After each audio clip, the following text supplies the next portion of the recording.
Assalamualaikum warahmatullahi wabarakatuh. Salam sejahtera untuk kita semua. Saya ucapkan selamat datang dan terima kasih untuk Ibu Melinda dan Ibu Safira Permata Dewi. Kami dari kelompok 2 kelas B Indralaya, Prodi Pendidikan Kimia, Fakultas Keguruan dan Ilmu Pendidikan, Universitas Sriwijaya tahun 2020. Pada video ini, kami akan membahas tentang organel sel yang dalam hal ini adalah sitoplasma. Jadi, sitoplasma di sini adalah suatu cairan sel dan segala sesuatu yang larut di dalamnya. Sitoplasma adalah bagian dari sel yang berada di antara nukleus dan membran plasma. Nah, jadi sitoplasma itu mencakup dua hal. Yang pertama, organel. Organel adalah struktur-struktur kecil di dalam sel yang memiliki bentuk dan fungsi yang berbeda-beda. Lalu, selain organel, sitoplasma itu tersusun dari yang namanya sitosol. Sitosol adalah bagian cair dari sitoplasma yang mengelilingi organel-organel.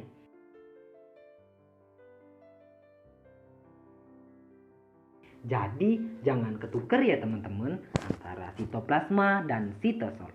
Sitosol merupakan bagian dari sitoplasma yang cair, sedangkan sitoplasma adalah segala sesuatu di antara nukleus dan membran plasma yang mencakup sitosol dan organel. Sitosol tersusun dari 75 sampai 90% air.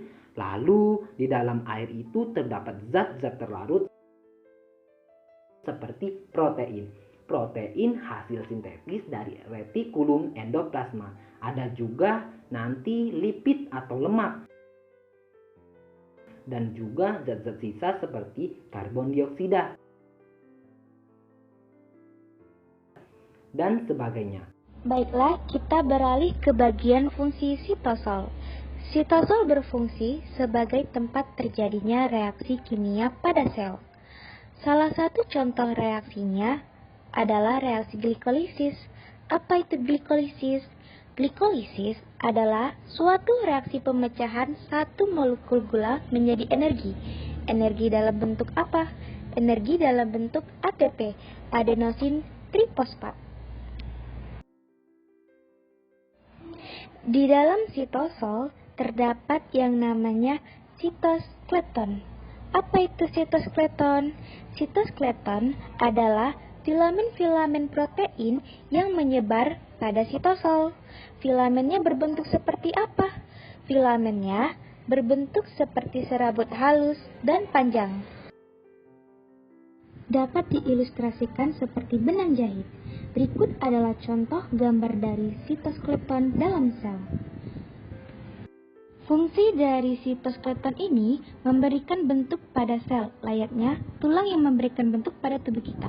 Jenis-jenis sitoskeleton. Sitoskeleton memiliki fungsi yang berbeda. Oleh karena itu, sitoskeleton dibagi menjadi 3 jenis. Yang pertama, mikrofilamen. Yang kedua, intermediate filamen. Dan yang terakhir adalah mikrotubulus. Mikrofilamen adalah jenis sitoskeleton yang paling tipis. Sedangkan mikrotubul itu jenis sitoskeleton yang paling tebal, dan intermediate filamen adalah jenis sitoskeleton yang ukurannya di antara mikrofilamen dan mikrotubulus. Mikrofilamen hanya ada di pinggir-pinggir dari sel, dan dia tersusun dari protein aktin dan miosin. Jika protein aktin dan miosin ini berkontraksi, akan mengakibatkan sebuah pergerakan dari sel. Jadi, mikrofilamen itu berfungsi dalam pergerakan sel. Contohnya adalah ketika sel mengalami pembelahan atau mitosis.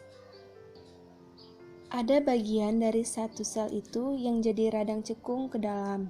Gerakan dinding-dinding sel yang mencekung ke dalam itu adalah akibat dari mikrofilamen. Selanjutnya, intermediate filamen adalah sitoskeleton yang tersusun dari berbagai macam protein dan tersebar di sitosol sel. Fungsi sebenarnya adalah untuk mempertahankan bentuk sel itu sendiri. Jadi, kalau seandainya ada sebuah gaya yang mengenai sel dan menyebabkan deformasi bentuk, sel-sel itu bisa kembali ke bentuk semula. Selain itu, intermediate filamen juga berfungsi untuk mempertahankan posisi organel di dalam sel. Dan yang terakhir adalah fungsi dari mikrotubul. Mikrotubul tersusun dari protein tubulin. Mikrotubul bentuknya seperti tabung atau tube yang isinya rongga kosong. Fungsi dari mikrotubul itu sendiri adalah mikrotubul nantinya ada yang keluar dari organel sel yang namanya sentrosom. Lalu mereka akan berfungsi dalam menarik kromosom ke sisi yang berseberangan saat terjadinya pembelahan sel. Mungkin itu saja yang dapat kami sampaikan.